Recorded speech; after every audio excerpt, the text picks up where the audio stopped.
Para bang naanini ko may tao sa dulo.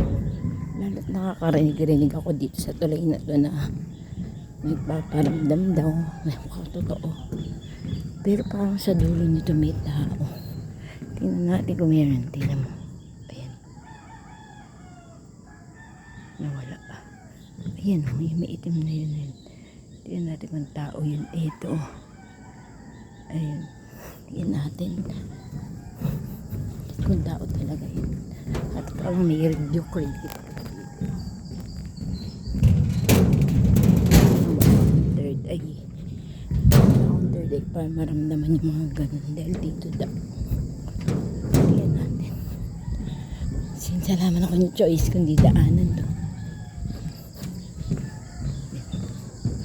Parang wala naman. Baka yung posa medyo creepy naman dito. Sabi ng kasama ko taga dyan. May nadadaanan siya dun. Pero wala naman.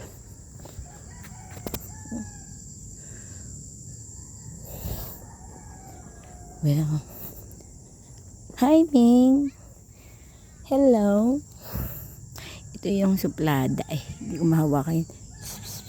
Ay, ba't ka nandiyan sa taas? Loko-loko kang pusa ka. Natambayan mo talaga yan. Hi. Hello. Hello. Ang galing mo naman. Hello. Mataas niya, no? Mataas yan. Oh, ninyo ha. Tapos kaya yan na ano yan. Ayan siya. Ming.